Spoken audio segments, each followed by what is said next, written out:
We're not going live on YouTube just yet. What the hell?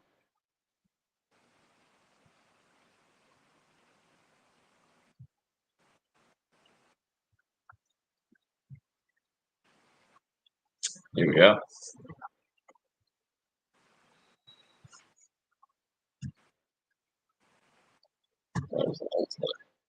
Anyway, the fun of going live, isn't it?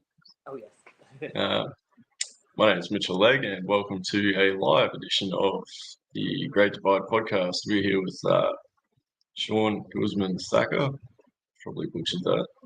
He's the owner and modeler of the modern DT&I, as you might find on Facebook. So, Shaun, if you'd like to introduce yourself and get into the story of how you got into modeling the modern version of the DT&I. Yeah. My name's Shaun. I live in Las Vegas, Nevada, but I'm originally from Ohio, so hence the DT&I, where that's actually located. I've lived here about 20 years, though, so I consider it home for the most part. I started modeling the modern DT&I in about 2006. Before that, though, I modeled just prototype DT&I and actually didn't even start with the DT&I. I started with Southern Pacific, believe it or not. But found a random book at a train convention one time, and it went over all the history of our hometown and where my grandparents lived and everything, and a lot of it was about the DT&I, and I kind of was just hooked ever since then. It's such an interesting story of a prototype railroad, and I thought I would just take that and run with it. And so fast forward a little bit to 2006, and I was looking to recreate a specific Grand Trunk model that they had left DT&I, and had happened on a Canadian National locomotive that I had just kind of sitting around, didn't really know what to do with it, and laid the DT&I decal next to the locomotive, not even planning anything, just set it there and looked at it, and then thus the rest is history. It started off as a subsidiary of Canadian National, which technically it still is. There's still DT&I reporting markets there. And the first layout lasted, so we bought our house in 2009. I bought the house specifically in mind for a layout because we have a house for two people. But we don't have basements in Las Vegas. It's desert sand, so there's no deserts no basements for model trains. So I had to find something with a loft, which is what I got. That first layout, which is where the YouTube channel was born from, it lasted about 4 years. Learned a lot from it. I learned a lot about wiring and signal detection and just all the little animation things that you can do. I rebuilt parts of it after learning other things, and I continue to do that to this day. There's stuff I got to redo that. But it was a little bit different than this version of the layout, but it was my first permanent layout. And unfortunately went through a bit of a divorce at the time, and it had to get that down, but ultimately ended up keeping the house that I bought and restarted the modern DT&I. So this version of the layout has been around for about 3 years now. I would consider it probably 75% done in here, but then there's a whole other build in the other room that we're gonna do. So let's see. I don't know if I left anything out. Is that No, I think that fairly well covers it. Do you want to? We'll move into the images that you've brought along. Yeah.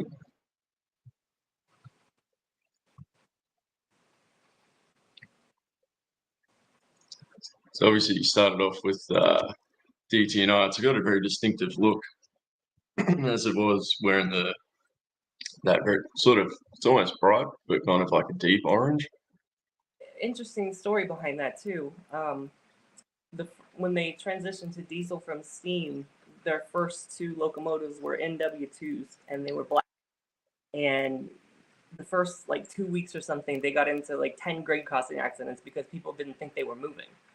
So the president at the time said, paint them as bright as you can find it. And I don't know how they chose the color exactly. I haven't heard that story, but it's the same color as Alice Chalmers tractors. So basically, you had the Alice Chalmers tractors back then in orange, and then the DT&I in orange. And it lasted.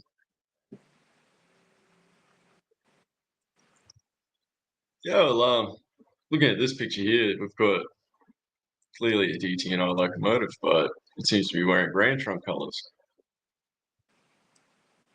I'm not seeing it load just yet.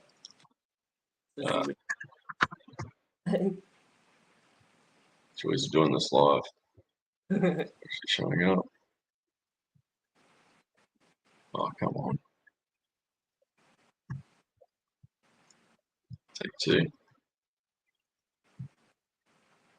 But while you're getting that, something I didn't mention, but another interesting fact about the DT&I is it originally was just of little short lines and mining lines that came together, and Ford bought them and put them on the map. They put them in top condition, their bridges, and turned them into a conveyor belt for auto parts and stuff to make auto parts. So yeah. So yeah, so this locomotive actually is what I would say inspired the whole concept of the modern DT&I. I wanted to recreate this, and then I wanted to run originally with the concept as what if the Grand Trunk never fully merged it? They just kept it as a subsidiary, kind of like they did with the Central Vermont and the Duluth, Winnipeg, and Pacific. All those wore Grand Trunk colors for many, many years, but were never fully merged until later in time. So I kind of wanted to run that with that. And this is the locomotive that would have inspired that. The other locomotive that wore the same scheme was their bicentennial locomotive. So when they repainted that, it originally had that scheme on it. That's something new every day. And it unfortunately didn't last. They washed it to power the Santa train for Christmas, and it fell apart. The logo did, so that's where the white from.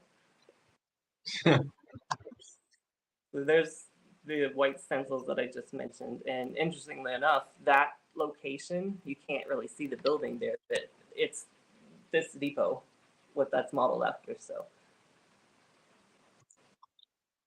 but so there's the obviously we're talking freelance here, as you generally do on this channel, but what you've really done is taken a fallen flag and brought it back. So there is an element of the actual prototype here. Yeah, very much. I subscribe to a lot of different YouTubers that cover the Indiana and Ohio Railway, the Chicago, Fort Wayne, and Eastern, and a couple of others, the Great Lakes Central. Those are all lines that are part of my modern DT&I. So watching videos helps me create traffic, helps me create customers. I can create a narrative behind certain things. Yeah, I was just chatting with someone on Facebook a few minutes ago that they had asked me what would I recommend if someone was starting out to try to model a short line, and I said, watch YouTube. We'll start to get favorite things. So yeah, this is oh, go ahead. Sorry. No, I guess just going to say that's sort of the joys of social media these days, between YouTube and Facebook, allows us all sort of to get together. I honestly, I probably wouldn't have Facebook if it weren't for the Modern DT&I page and some of the groups that I belong to, because there's several groups lines that I like to model. So, in particular, the Baltimore and Ohio line from Washington, D.C. to St. Louis, it's almost entirely abandoned except for little chunks and pieces. But here on the map, you can see the St. Louis to Clarksburg line. That's the line that I modeled. It went basically right through my grandparents' backyard. And my earliest memories are of my grandpa taking me up to the tracks to watch the coal train pass by. And of course, That's awesome. chassis system, but I mean, even better because brightly colored locomotives. What more can you ask for? Yep, very true. You can look So, at the there. It's like I mentioned before. It's the Great Lakes Central lines that are prototypes. So up in Michigan, that's theirs. Plus some that are abandoned that I kept. The DT&I line is that kind of central line that kind of curves from the top of Ohio down to the tip. That's the original DT&I yep, line. And then the B&O, like I said, is the St. Louis to Clarksburg. And the Chicago line there, that's a former Pennsylvania railroad line. So I'd like to capture that somehow in the new section with some position color labels. And then all that stuff in the eastern part of the state is the Ohio Central, which is an acquisition that I included because the real thing did that. The Genesee and Wyoming they family, still exist too, don't they? yeah, the Genesee and Wyoming Yeah, I thought so. own everybody that I just mentioned except for the Great Lakes. So technically, if it still existed and it was a short line, my concept would be the real thing. Well, that just makes it even easier in a way, modeling it. Like you can sort of look at what they do and apply that to what you're doing. Yeah, I basically kept all of the automotive stuff that the DT&I was famous for. You know, the auto parts cars and the bright colored pink and mint colored cars that they have. I kept running with the auto theme. Unfortunately, the Indiana and Ohio, which operates what's left of the DT&I, they lost the contract with Ford. I think it's been about 15 years ago. But even when I still lived in Ohio, I could go up there and they would have big string auto racks and box cars of motors, things like that, just same as they did back in the day. The picture you just pulled up, I sent a couple for contrast because this shows the diversity on the original line. So this is at the very southern end of the state, and about 500 feet in front of the locomotive is the river. So it dead ends at the river. They originally had a barge operation with the Chesapeake in Ohio to get across there to, because the C&O has a really big yard across the river from Ironton there, where they are. Yep. Got the street running. So another just crazy thing that you don't see every day. But that part of the line Henry Ford never got to. He really, according to all the books and films that I've seen about him, he really favored that part of the line, but he never got to improve it. So they were really hampered by some sharp curves, some steep grades, and a tunnel that was basically a mine seam that they went through. So I think they like 8 miles an hour or something through it. But this was So what you're looking that'd probably be why they mostly stuck to 4-axle power. right. And what you're looking at there is just a world away from Detroit steel mills and the automotive plants and just all the industrial everything versus little rural town of train coming through the street here. No, I think we can all appreciate a bit of street running.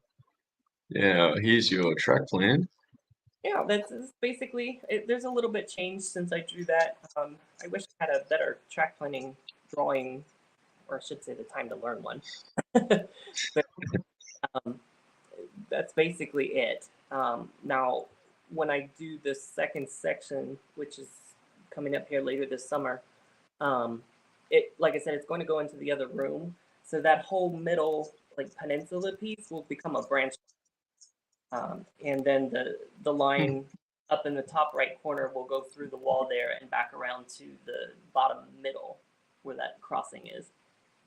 So just kind So it'll of come off up here and sort of go around, join here. down where the doorway. There. Yeah. So, and outside is where I'm going to make like a roundhouse, turntable, shops. This depot is going to move out there just to kind of to showcase the nice things that I have, and keep them play rather than locked away in here. And So if we start at the door and sort of work our way around, Just Yeah. to the left. The lift gate there, as you come in and turn to your left, you're looking at what I call Newark Yard, and um, that's part of the redesign that I'm actually currently doing. I've laid a couple more yard tracks and made it a little more switching friendly. So basically, now I can pull a train in there, pull the locomotives through the turnout, and cut off the train and back out around them, since it's a sub-ended. And then it's visually divided. There's actually only one building there in that corner. It's visually divided by some trees. And when it turns the corner into the street running there on the side. So when you're looking down the street in Ironton, you can't really see the yard in Newark and vice versa. Yeah. And then going further up in the top left corner, that's right behind me. That's where I'm sitting. And that's going to get redesigned to be the rock and sand loading that I have. So the rock crusher is already built. I've had that over the last layout, and oh gosh, I've had that forever. But I also the Wathers kit for the sand loadout. So that's all going to go behind me there, and that's a little more prototypical. At the end of street running in Ironton, they did have some sort of like an aggregate loading facility. Yeah. I just took that and run with it and one of the reasons I wanted to do that was because rock trains are really big right now on those lines. And then the Ann Arbor, or the Great Lakes Central up in Michigan, they do unit trains of sand, or they did. So I've got probably 12 or 14 sand hoppers sitting back there that I like unit trains. Something about short cars all running together like that, I like it. I think it's one of the appeals of iron ore modeling for me. Yeah.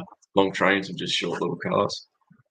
Something about it. Curving to the top there, that's the bridge. Actually, if I can switch my camera around here. That's there. So you got your bridge, which was actually the first piece of the layout that I built. I built it downstairs in our living room, and it took, oh gosh, probably 6 months, because all of those towers were an individual kit.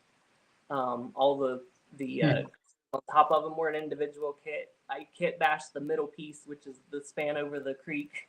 So it took a long. But I will say those are all Wathers kits, and they went together really, really easy. So if bridges intimidate you, I think like they did me, the Wathers kits are for you. And swinging around that tunnel up there, I made that on purpose because that could be literally anywhere on the concept. There's tunnels like that in Indiana. There's tunnels like that in Eastern Ohio. There's some in Southern Ohio. So depending on what I'm talking about in my YouTube videos, that could be just about anywhere. Several places like that, I try to do that because I know I'm limited on space. I can't model everything.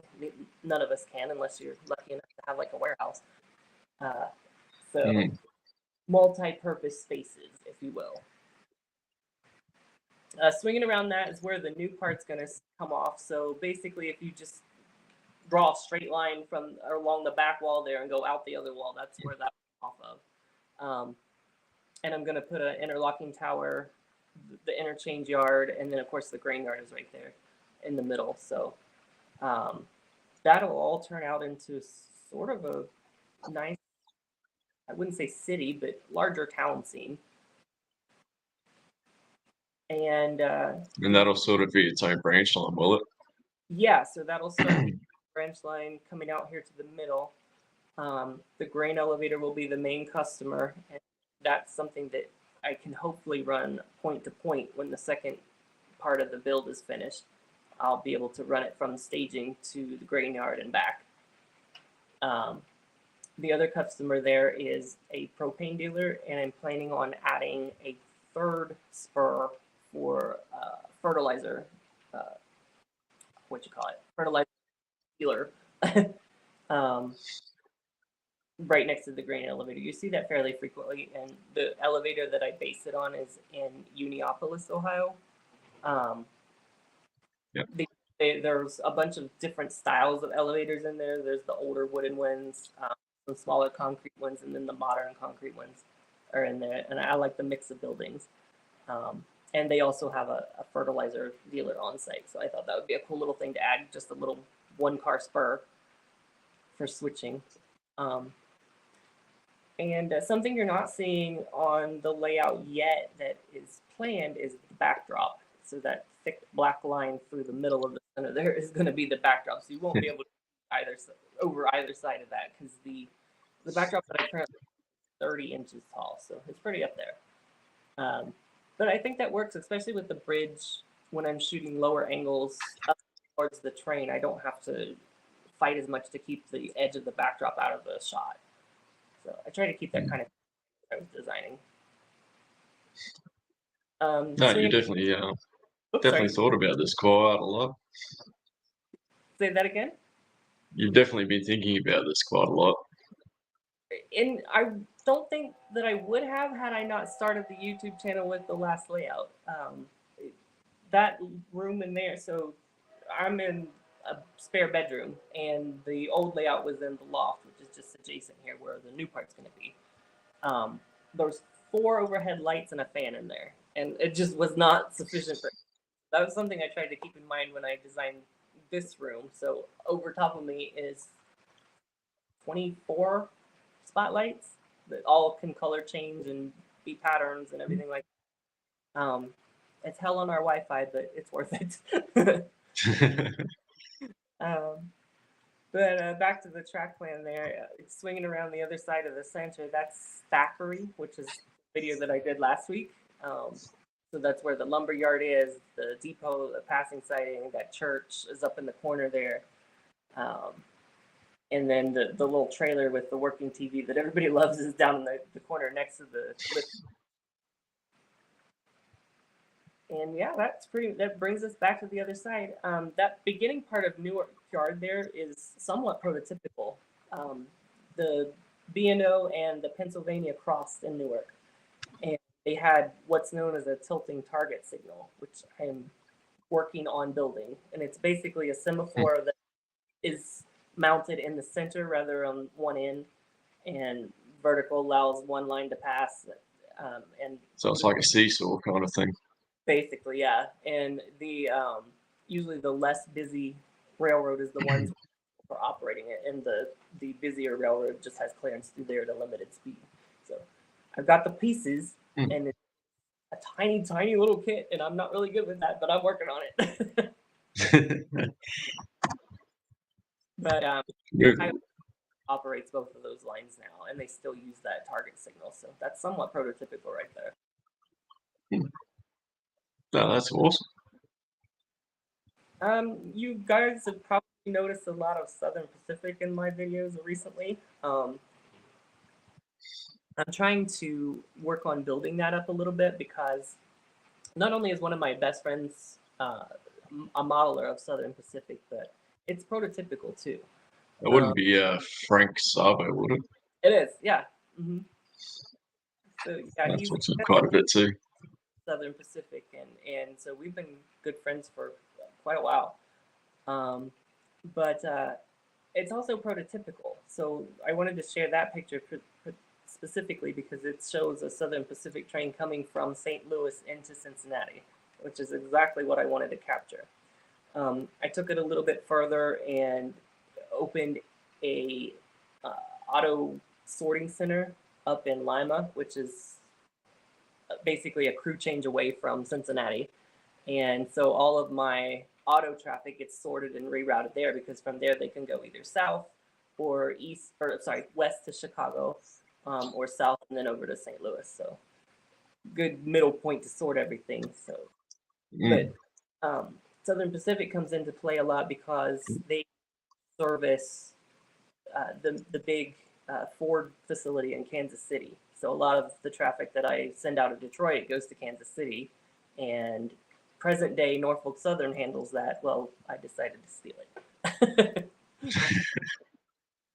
Speaking of, are those Norfolk Southern coal hoppers down the back here? Not know the story behind that. I wish I did. It's one of the funniest three parts to a story. It has to be because they're on CSX tracks and the big Cincinnati yard is right around the bend from where they're. I'm like, okay. This is the original DT&I or modern DT&I scheme. So I'm trying to remember which locomotive I did first. I think it was a Cato SC40-2 was the first one to get that scheme.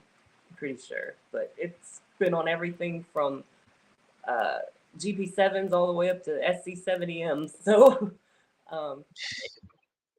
I'm surprised how well it fit, to be honest with you. Because like I said before, I wanted originally to do it in Grand Trunk colors. And when I started this, custom models weren't really taking off yet. You still had to kind of do your own thing. And in fact, there were only, I think, 2 or 3 models of the DT&I period up to that point. So we've come a long way since then. But anyway, the 603 there is an SD60, and it's going to keep those colors. It was the last one that I actually stripped the CN off of and added the DT&I and detailed it up and everything. So we're just going to let it colors while I involved in painting everything else orange. No, it's actually kind of funny because when you say you wanted to paint it up like the Grand Trunk, they got their colours like their design based on what CN had at the time. So this almost fits in having, the same design. CN has always been their parent, and then after the whole NAFTA trade thing, where they could more easily go between Canada and the U.S., that's when Canadian National decided to merge them all together. I think that was in the 80s, if I remember correctly. I'm not good on dates. 2003. Yeah. I won't commit. But I like the thinking behind it because it's sort of makes it like a modern version of what they used to do, like livery-wise. Started it. I wanted it to be a modern version of a subsidiary that they had. And it's only been within the last about 2 years that I kind of fast forwarded the layout and the concept a little bit. I used to cut it off around 2009. Now that's my start point. So I'm saying most of what I model now is like 2009 to 2018-ish. Yeah. So that's the current scheme. That GP35 in front there was the first one I painted up that way. And I stripped the letters and redid them. I'm not a painter, right? I wish. Anyway, I've gotten several done. I've got, I think, 4 left to do. Let's see. Yeah. And then one of the locomotives is going to keep their original scheme with the DT&I spelled out across the long hood in black. So that's the plan. And then, of course, you've seen all of my patched ones for like the Southern Pacific SD50 that's patched for DT. Yep. I've got a set of red house to do an X Santa Fe SD70M. Right here, this is actually getting ready to be shipped off for an orange dip. So this will be your sneak peek here. This will be the first locomotive that's like modern orange, if you will. Because everything I've done to date, and I actually owned. Did DT&I ever own anything that had 6 axles? No, and I'll tell you why.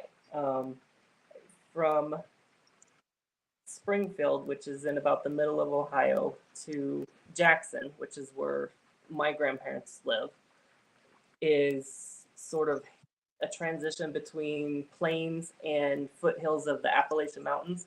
So they start getting into some pretty hilly territory. And one that they weren't able to overcome was their original, the railroad that originally built the line built it as narrow gauge, and they had some really sharp curves and like S curves and loops back on themselves over this one stretch of railroad hill. And if you go on Google Maps or if you even go on my modern DT&I map, I've got it marked out as a scenic railway, which actually they tried to do. They couldn't come up with the money. It spells out. It doesn't spell out, but it looks like somebody took a pen and just scribbled a big S and a bunch of little lines, but way. And there's very little video of it, but I can just imagine what it could have sounded like for big trains of auto racks to go around those curves at a almost 3% grade. That's just. I don't think you'd have ears left. They'd just bleed out from all the squealing. Probably. Like, holy moly. And to be honest with you, if I could have my dream layout, I would model that piece of railroad, and the hill itself would transition between a lower level and an upper level to really make an impact. Yeah, that would be something. But just imagine trying to fit I think that would require today's big power around those curves.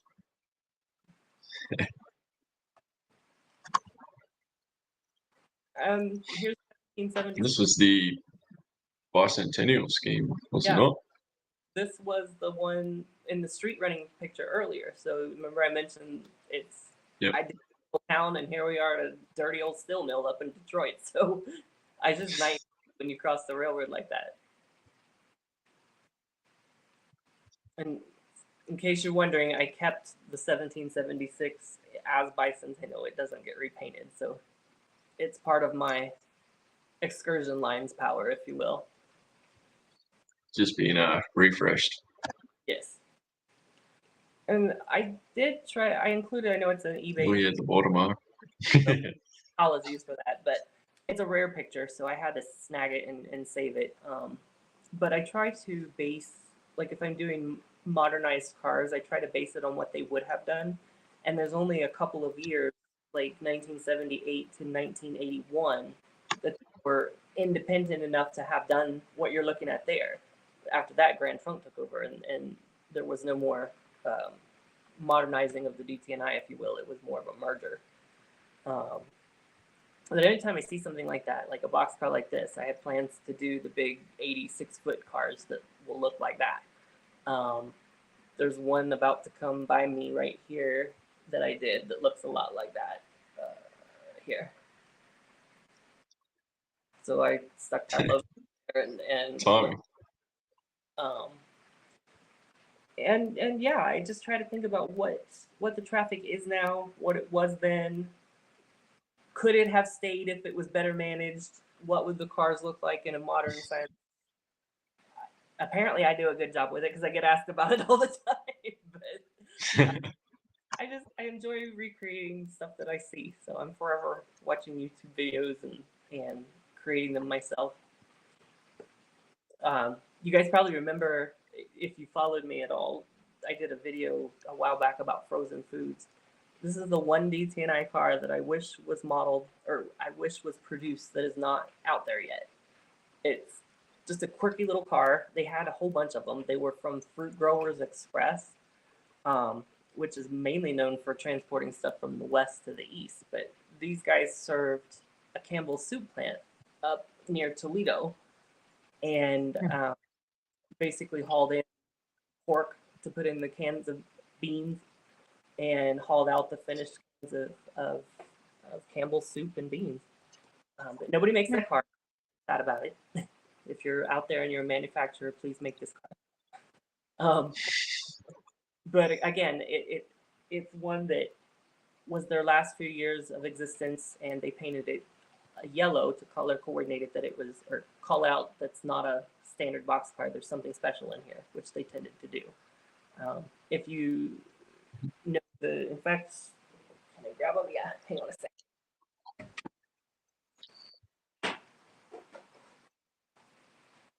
These 86-foot cars that are popular. So there's the mint one, and then there's the pink one. The pink ones were for GM, and the mint ones were for Ford. So originally they tried to color code them to be based on where they were going. But if you can imagine, just send a certain car to a certain place when you've got 3 other certain cars that could do the same thing, that didn't work out very long. Yeah.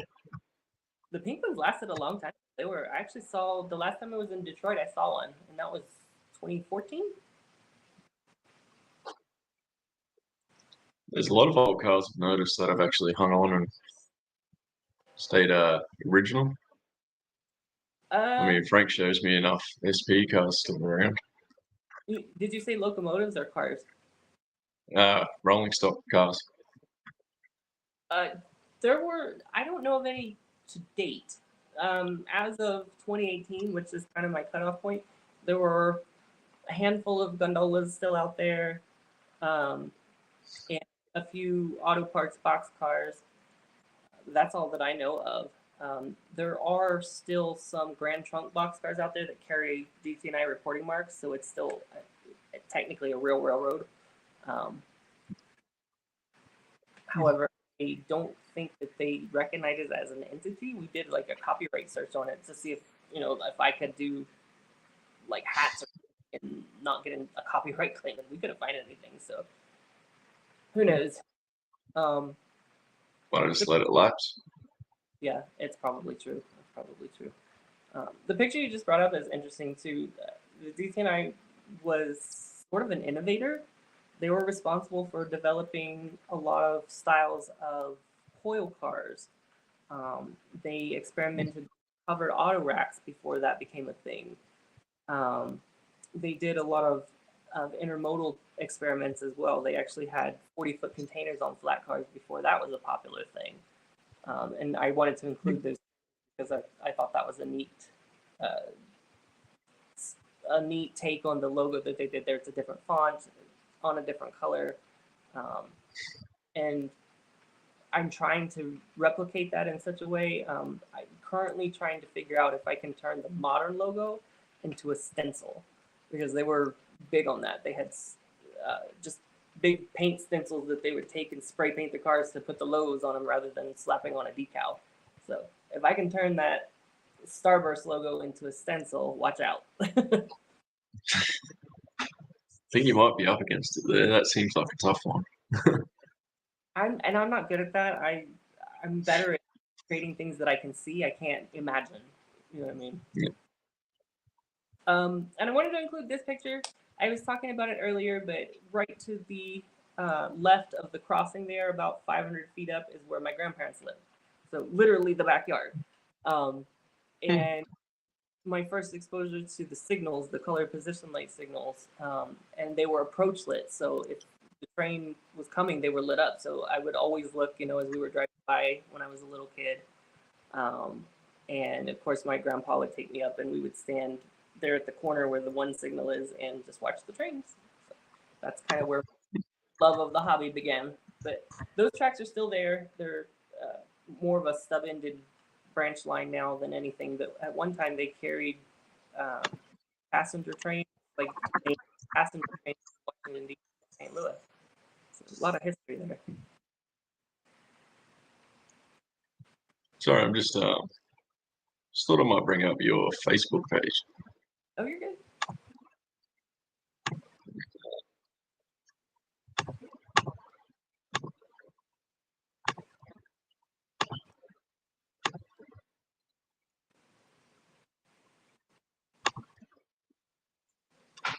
So this is where people will be able to find you mostly.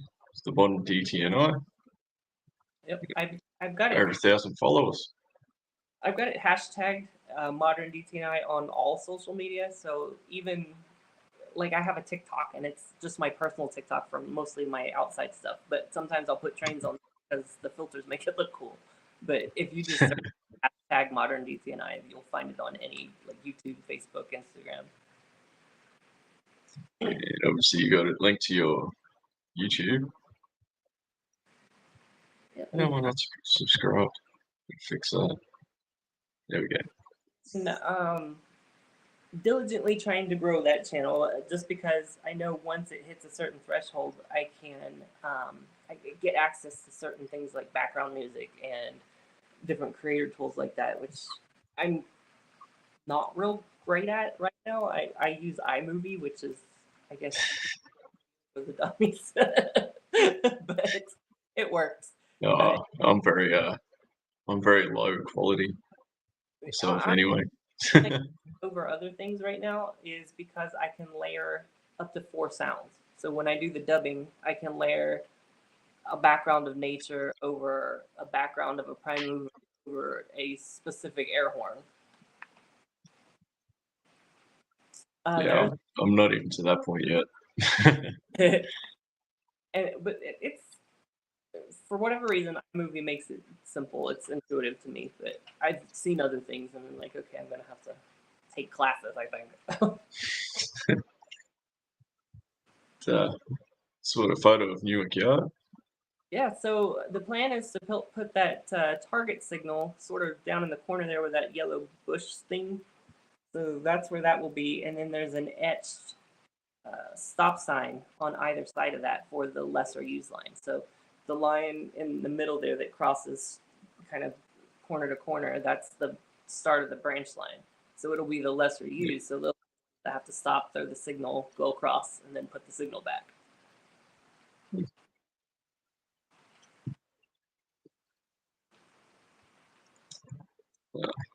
Here's our ex-SP friend.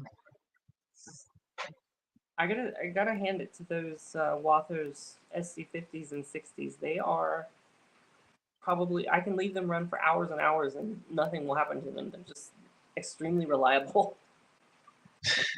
Very stout locomotive. Yeah, they're heavy too.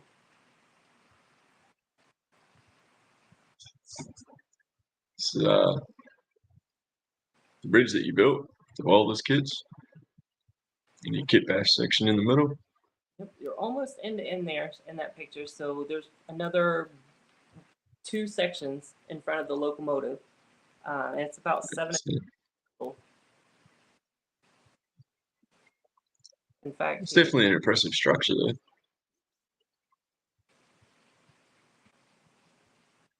I'll turn it so that, and of course I can't zoom it, but there you go.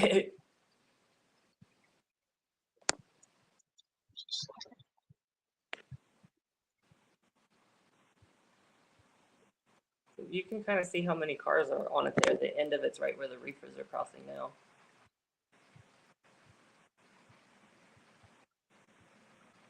Originally, that's one thing I've always wanted was a big bridge scene.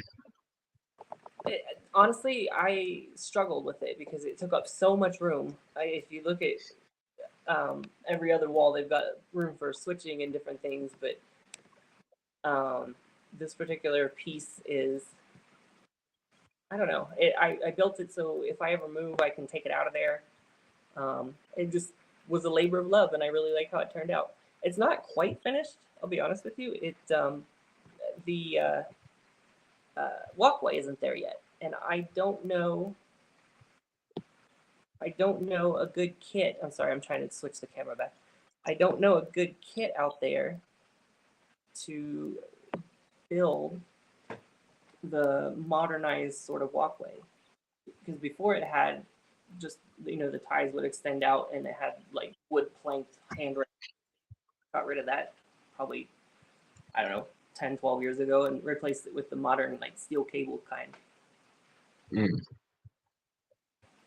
The picture you just brought up, you can really see how the lights change things. In fact, I can change them while I'm sitting. And I painted certain things either more dramatically or with a certain paint. Like the backdrop is painted with a satin, which you wouldn't normally do because it does pick up some light, but it picks up the right light, I think, in here. And I can basically, let's see, I can make it nighttime. Wow, I can do red. For whatever reason, I think this green looks stormy. Like there's going to be a thunderstorm soon. But yeah. Sounds like a disco room. It can be animated too, but some of the apps out there are specifically animated for scenes. So there's one, which I don't currently have, but there's one that I've seen where you map out all the lights on the ceiling, and it'll simulate clouds rolling through. So the lights will dim like around the room depending on where the cloud is. I was just thinking that like you could do like clouds just rolling across. That'd be cool. Right, you're giving me ideas. These are, in case you're wondering, they're Lifx, Lifx. That's the company. And they have I use spotlights, and then there's a rope light behind the TV over there. But they have a ton of other products. I'd have to see if they're actually available in Australia. So this is Yes, it is. one of your Ohio Central locomotives. Yeah, I kind of fell in love with the Ohio Central a little too late. I literally within an hour of being able to watch it myself when I still lived in Ohio, and I just never really had an interest. And then after I moved here, and they kind of merged with Genesee and Wyoming and became that whole thing, that's when I really started to pay attention. And the traffic pattern made enough sense the way they do it now, as well as when it was all chassis system, that I'm part of the modern DT&I. So, and I like the scheme. I used to have a few more locomotives in that, but I sold them in favor of upcoming nicer models. So hopefully you'll see more than just the 427. Yeah, this is a cool shot. This is obviously with the night lighting.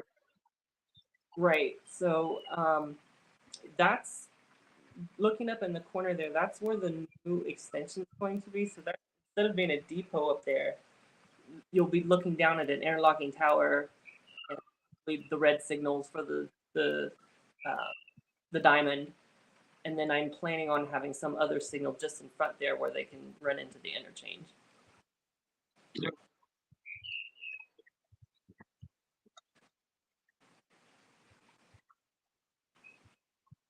This is one of the cool things. Like, I found your the DT&I thanks to Frank pointing me to it, but you've just got a huge amount of photos here for people to actually sort of get involved and get interested. Yeah, and there you can see the old layout there. Not quite as, I mean, it was just a loop basically with a little center yard. But I learned so much. I learned how to elevate the curves. I learned different ballasting techniques, different scenery. I built my first plaster kit on that layout. So I cracked that with a lot of knowledge. And this is the same space where the new extension's going. Correct. Yeah. So that's our game room now. So all of my husband's game stuff is in there.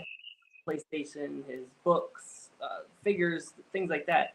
But then behind where I think it was me that took that picture. So right behind me is like a half wall that looks down to our lower level.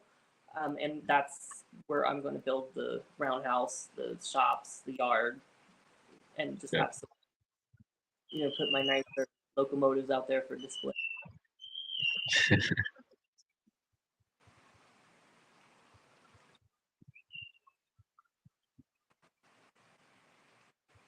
This looks very DT&I. Lots of auto traffic. I get asked a lot, how did the bigger cars like that operate on the layout? I really tried to take that into account when I was designing. The sharpest curve on the whole thing, on the main line, I should say, is in the tunnel. So you can't see them go around that 26-inch curve back there. Everything else is either 20. I think this one out on the outside here beside me is 32 inches right here in the center. So that's really one of the things. It's like, as you design a layout, you kind of take what you're going to be running on it into consideration. And another thing I get asked, and it's funny to even say, but I designed this whole thing with Bachmann Easy Track. I laid it all out on the floor. I've already had most of the buildings and everything, so I laid it all out on the floor, put the buildings where I thought they would go, rearranged it till I was happy with it, and that's what we built. Tested the switching. I can't tell you how many different configurations of this grain yard I went through with Easy Track before I was happy with it.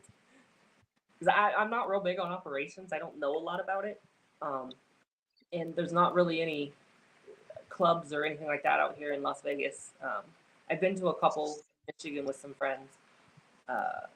But as far as getting exposure to that, I'm kind of limited to what I see on YouTube and occasional friend visits. Yeah. The lumberyard scene there. So I would say this is probably one of the more unfinished scenes. Uh, I had planned on putting like a gate shack and everything right there at the drive entrance, and then a chain link fence around the whole thing like they do. And then there's also the lumber racks that go sort of between the tracks that hold the stacked lumber. There's a lumberyard like literally a quarter mile from me, so I always go down there and I'm like, "What do you have?" Here's the other photo. Yeah.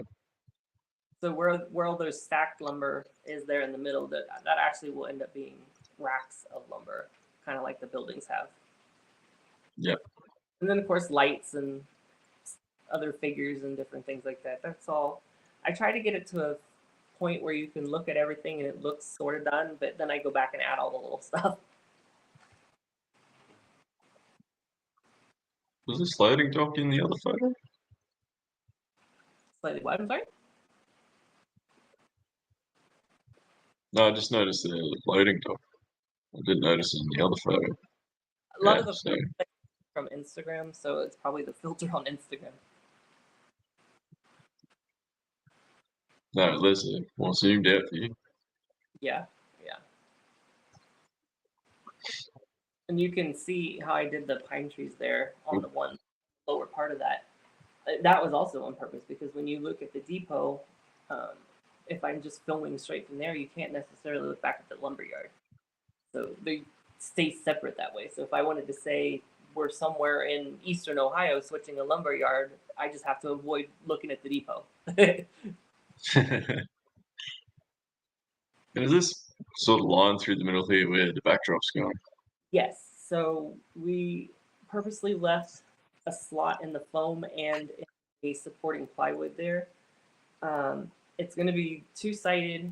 I'm still sort of figuring out the end of it. I want to round it off somehow. And then it'll curve with the tracks around the other side there, kind of towards the right of the photo. So it'll look more on the original layout. I had a scene where the road crossed the tracks and it kind of went up into a hill and disappeared. I've still got that photo, and I plan on using it there where the road will meet the backdrop. So it'll look a lot more rural than it does currently.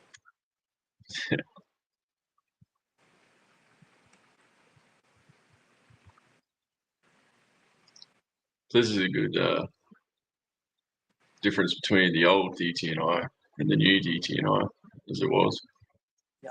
So really, all I did that newer DT&I scheme is theirs. That's what they used the last few years of their existence. But really, all I did is I upgraded the units to have like rooftop air conditioners, the right modern antenna arrays. No PTC though. I don't go that far. And then the safety stripe along the bottom. That was something that I added. But that other one there, 223, I'm going to leave that in that scheme because it wasn't that one, but it was 226. That was the last one to have been painted into Grand Trunk. So it was out there until like early 90s. It lasted a long time. Far out. And wasn't Ann Arbor part of the DT&I? They controlled it from 1965, I want to say, all the way through 1976. Oh, here we go. Their parent company, it was a Pennsylvania Railroad subsidiary, so they basically were controlled by Pennsylvania. And when Conrail happened, they had to divest all of their interests. So Ann Arbor went bankrupt, and DT&I got into Grand Trunk. But there were a couple of FAs. I found out later they were traded for GP35s, these particular two. But I knew the original 10 were traded that way, but I thought there were 2 that survived. And my original narrative was they got it and saved it for the Traverse City Ditter train, which doesn't run anymore, but it's up in northern Michigan, and they do like fall color excursions and then the lake trains and different things like that. So that was my original plan. I haven't come up with a new narrative yet, but it's there and I like it and it's not going anywhere. And there's your dinner train. I would say that's probably one of the nicest things I own. I mean, the locomotive's Rapido. Yeah, the cars are all Broadway limited. They're all fully interior painted, lit, the whole spiel. And I tend to be a little more budget with other things, but I wanted to go all out.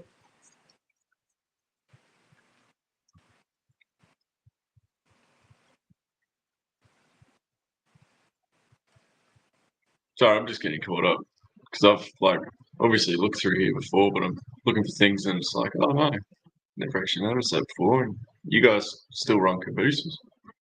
Yeah, so I got rid of them for a while. I even bought 3 different end of train devices to use with my trains. But then I want to say it was either during or right before COVID, there were all of these videos of people breaking into the shipping containers. And it just dawned on me. I was like, why wouldn't you just put a security guard in a caboose and watch it? So cabooses came back. No, that makes sense as an idea, honestly, because yeah, like we saw it here in Australia on the news, all those containers and just so Yeah, much stuff. yeah. And it's like, yeah, why wouldn't you have security with it? To me, with technology the way it is now, they could have a caboose be the office and then put like a remote camera in the middle of the train so you could look, either way. Mm. Just a thought. And I don't know about you, but I am starting to be so impressed with some of these printed figures. Like, you look at them and they Oh have yeah, like bellies. I'm like, whoa, that's kind of creepy.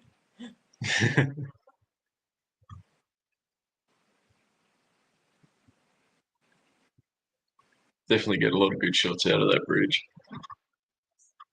Yeah, and to my left here is the window, and the backdrop that I currently have up on the behind the bridge is actually temporary because I have to build a frame around the window in order to put the backdrop over it, but still be removable in case we ever have to do anything with the window. That's always planning ahead. Well, and that'll make it so I can go to the other end of the bridge and shoot straight down it without catching the window, which throws off it throws you out of the vibe, if you will. And honestly, this location has been one of my favorites to shoot as far as photography on the layout goes. There's so much going on, but in such a way that you can still see it all. Because one of the Mm. things I don't like about some layouts is you see trains everywhere, just always, always, always trains. I kind of make it a point. There's some places in here I can look and not see anything rail related, which I think is more realistic. Mm. Yeah, that's very true. I've noticed you've got some GEs kicking around as well. One currently, which there's a fun backstory to that guy. I had originally planned to do a, a few of them to do intermodal trains with, and bought that, found somebody to paint it up, got it sent out, got ghosted. And apparently this is a common thing because I've talked to several people that have had the same thing happen. But 4 years later, I want to say, someone reached out on Facebook, said, "Hey, I saw this at a show, and I thought you said you had one." And sure enough, there it is at the show, and got it recovered and got an apology. Far out. But it's not going to be alone for very long. Actually planned on introducing some standard cab dash nines that NS had. So rather than saying NS rebuilds them into the C6Ms or whatever they are, I grab them instead. I suppose they still could because the DT&I wouldn't be picking up 190 of them, would they? Not 100. I think I put 10 on the roster. I have the roster. Yeah. But they didn't buy. If I follow what actually happened, they wouldn't have bought the Ohio Central into 2006, and they had like 4 or 5 different coal contracts at the time. And if they didn't have sufficient power, they would have had to get something. So I figured, why not? Yeah. That's a good idea.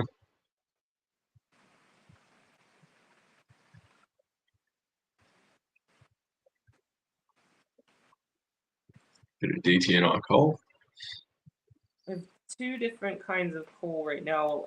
Ultimately, one of them is going to be an empty, which I think it's going to be those ones in the front there with the rapid discharge. But I've got the Bethgons too. Right now, they only have house for the logo, but still got to go back and add reporting marks, put them in the right number range, all that good, lovely stuff. But most people don't notice that. No, you see the logo, it looks right. Yep, that's good. And this will be your SD60s and SD50 kicking along. Yep. So the Obviously good. middle one there is the one I showed you a minute ago with. It's going to be the first like modern orange unit, if you will. Yeah.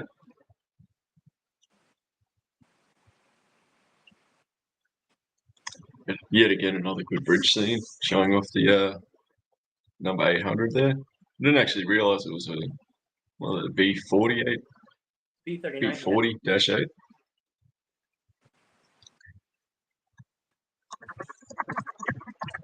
I really like those. NS had them, and NS was one that I could watch as a kid for different variety and power. CSX always kind of had the same thing, and but Norfolk Southern had old GEs and high hoods and the whole bit. But they had those. Theirs were B32s, so they were a little bit different, but they just look cool to me. I know there's always something odd about the GE's 4-axle -8s. Ohio Central has those Super 7 ones. I'm really hoping somebody comes out with Yeah. them. Definitely grab those. Although Super 7s are actually pretty popular in Mexico, and I think Monongahela, I believe, actually had some as well. That's where they all came from, to my knowledge. Well, all the 4-axle ones, anyway. Yeah. I could just be misremembering things.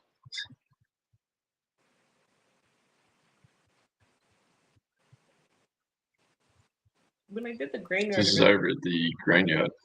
I had planned on that outside track being like a crew track, but I've since started using that to load full trains.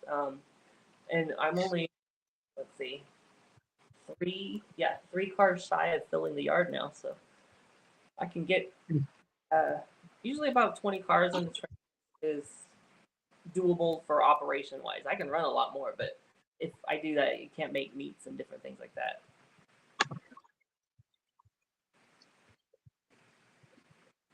Seems you've got Thomas from Split Rock Mining in the chat. Just asking to see if you could make the photo bigger.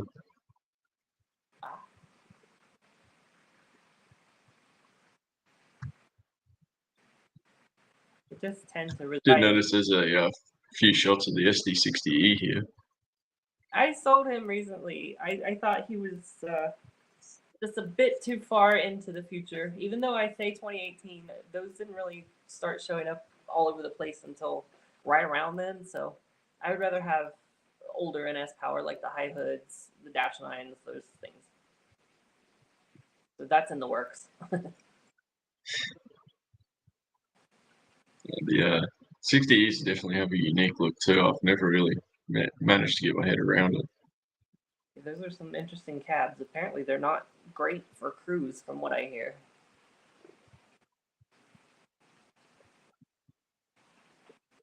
You can kind of see this is a bit more of a center there where that hole is for the backdrop.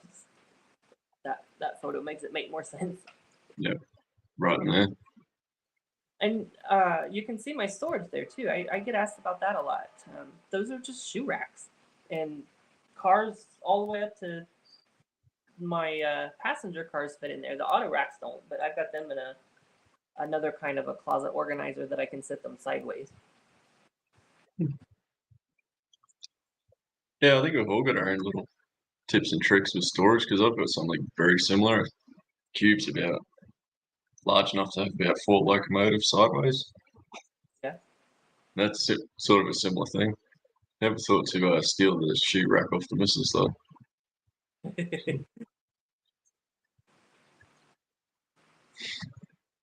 And off the so from the bridge through the hill, that'll be off to the extension there. Yeah, you can, right under the TV there, you see it curving back through. There'll be just a tangent straight through there instead. Well, the curve will still be there. Yeah. That'll be back though. Yeah. And then right through that wall, it'll be interesting to build. It's actually suspended over the lower level of the house, which I've seen it done, and I'm not too worried about cleaning it or anything like that because it's only about maybe 7 feet total that has to be built there. But getting up there to build it is another story. And that's the other end where it comes back through. So you can see the crossing for Newark Yard there in the very center of the photo. So Yep. on the main line, we'll just go out through the wall right there. And then a big loop around. That's cool.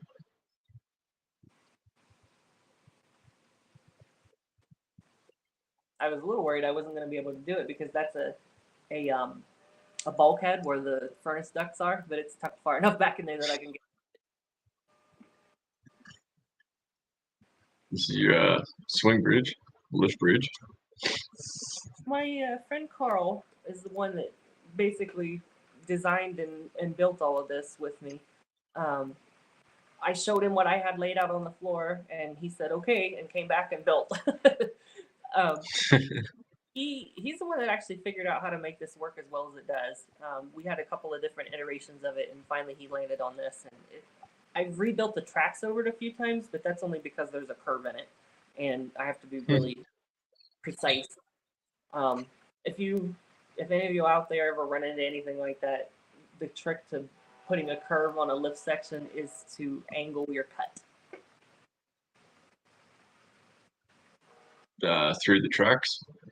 Track, yeah. So if you cut it straight across, lift up the gate, the rail gets into the ballast. So you have to cut it at an angle so it misses the other end of the ballast. Just got Thomas from Split Rock. What are the main commodities moved? Automotive is the major one. We serve the Dearborn plant in Detroit as well as Kansas City Ford plant by way of Southern Pacific. There's also the GM plants up there, the Toyota plant, not Toyota, I'm sorry. The Jeep plant in Toledo is something we serve, and then the Honda plant in Indiana. So tons and tons of auto. Coal's a big one. It was still big, not as big as it used to be, obviously, but still kind of a mainstay in the era that I'm modeling. So early 2010s, if you will. And then more or less, I try to incorporate what I see out there on the prototype railroads in that region. So a lot of grain, a lot of steel, frozen food's a big one in the area. And yeah, something interesting about the prototype DT&I is they sent a lot of their big 86-foot cars south to Atlanta at a plant, and they would come back empty. So basically a non-revenue move. So rather than having them do non-revenue, they would go to farmers in Atlanta, have them fill the boxcars with hay, and bring it to the Kentucky Derby. So quite a resourceful little. So you should get a fair bit of hay in one of those big auto parts boxcars. Say that again. You broke up a little bit. You get a fair bit of hay in one of those big old auto parts boxcars. Yeah, and it wouldn't have been a heavy commodity, and as long as they vented it somehow, they would have been fine. Oh, this is a cool photo. I like how, so for the streets, I use balsa wood, which I can get away with because I'm in the desert. I know a lot of people have issues with humidity with it, but I can get away with it. But to paint it, to get the texture of the wood less obvious, I use dull coat over the top of it, and then I go paint it, and then I dull coat it again. Well, for whatever reason, when I cleaned the tracks this time around, it got a little shiny. Which at first I was like, oh, I'm gonna have to do something about that. But then when I started changing the lighting overhead, it looked like rain. And I was like, okay, I'm going to do more of that. Yeah, it almost does look like fresh after a rain shower's come through. It looks wet. And if I put Mm. color of light in here and then I put the background in, and there's not really a good rain filter out there, but if there was, I could do that and it would look totally convincing, I think. I did just find it slightly humorous you sending double stacks down the main street. It happens. It's, if you don't believe me, watch the Lagrange, Kentucky camera on virtual railfan. I would not be surprised. I had a fellow argue with me on YouTube that he was like, "Your train turned into a trolley? That can't happen. That's so." Da, da, da. And I linked him to like 6 different street running videos, and he was like, "Oh."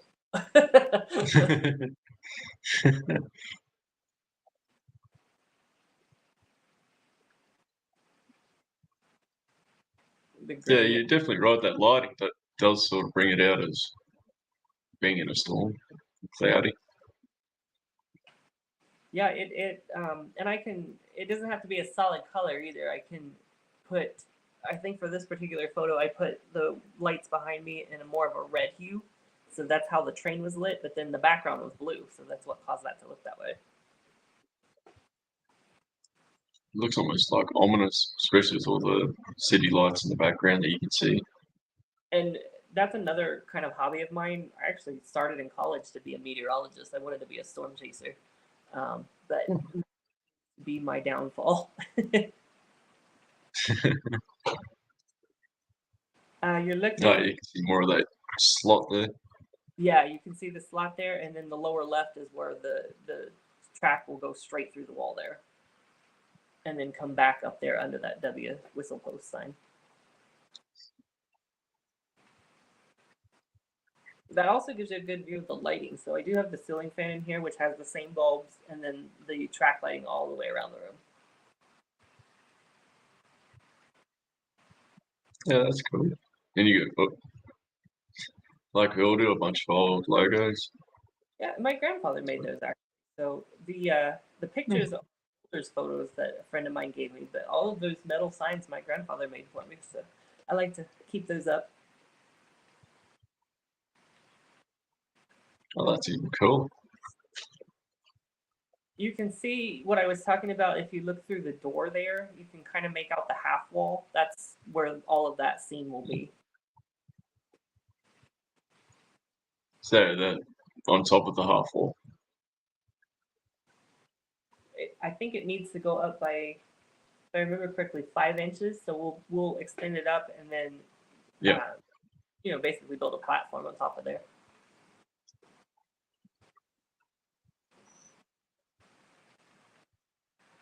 Oh, there's lights. Yep. So you can see how the right side is more of a red hue and the left is more of a pink purple. It creates some interesting photos.